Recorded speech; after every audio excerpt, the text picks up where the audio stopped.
Nakapagsuot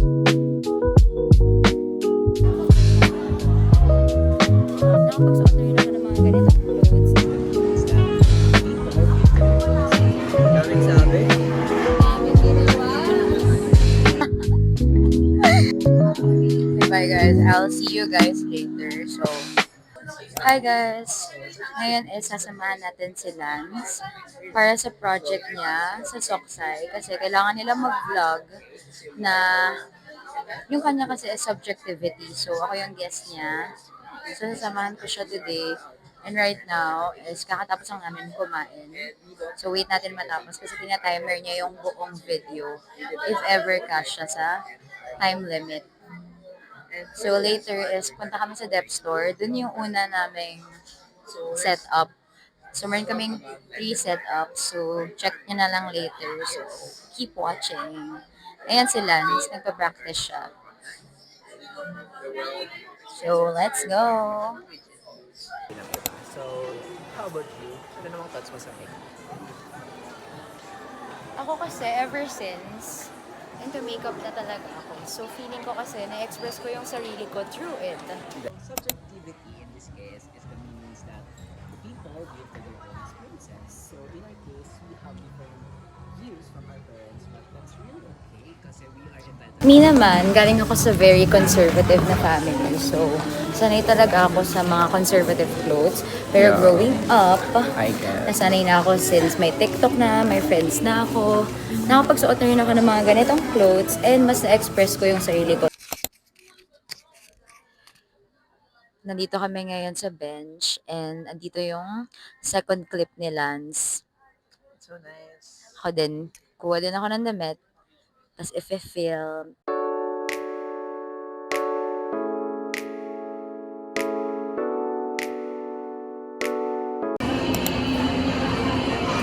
Daming sabi. Daming ginawa. Nag-vlog din ako. Tumingin ka sa vlog ko doon. Behind the scenes yan. Ito yung first. Food court para mag-intro. You're welcome next. Tara na, let's go na. 7:52. So ngayon, let's go na. Gusto ko mapunta doon sa ilalim. Ba't kasi hindi mo nilagyan Kasi agad? inisip ko ang ano. Tagal mo rin maglagay, no?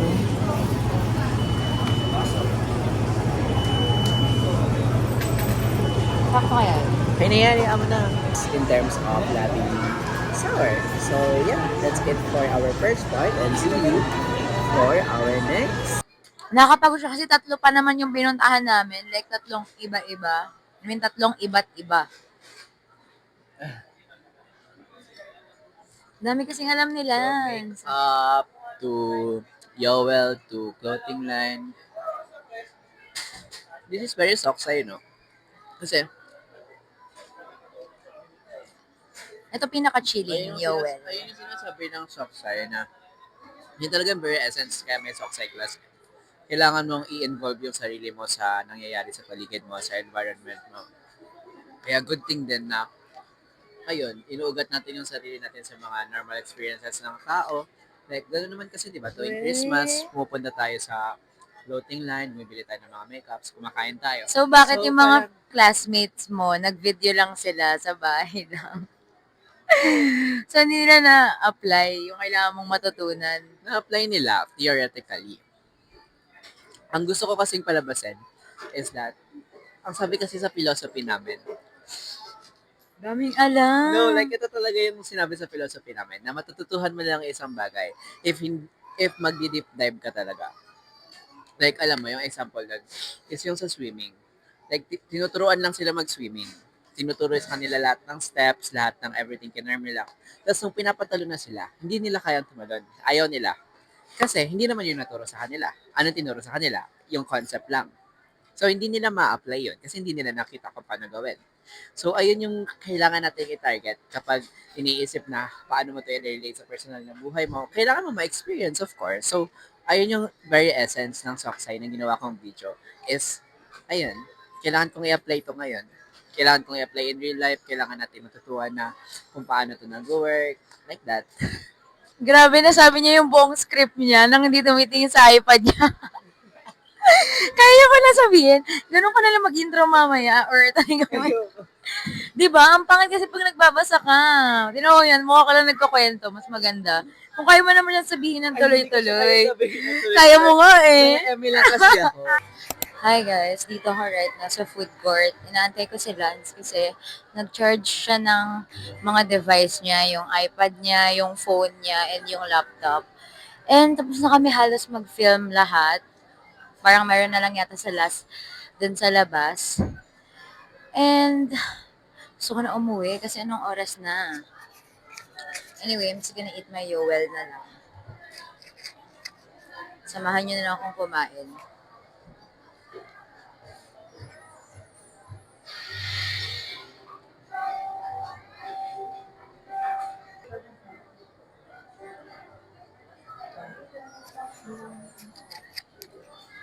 Hinahanap ko yung kumakanta, ang relaxing nung kumakanta. Dito to sa may SM Fairview, sa food court ng SM Fairview. So, may kumakanta. Sobrang relaxing nung kanta niya. So, hinahanap ko siya. Ewan ko kung naririnig niyo sa mic ko, pero feeling ko kasi namumute, hindi man namumute, pero like, onti lang yung naririnig sa paligid. So, sana naririnig niyo. Pero ang galing niya kumanta. Hinahanap ko kung nasan siya. I can't find it. Anyway, sayaan na natin. Let's eat again.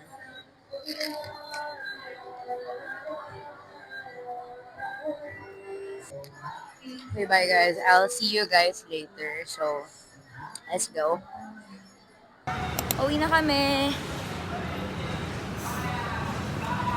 And right now, hanap kami ng Egypt, Pabayan Glory. Siyempre, meron na agad ayun sa labas. So, let's go.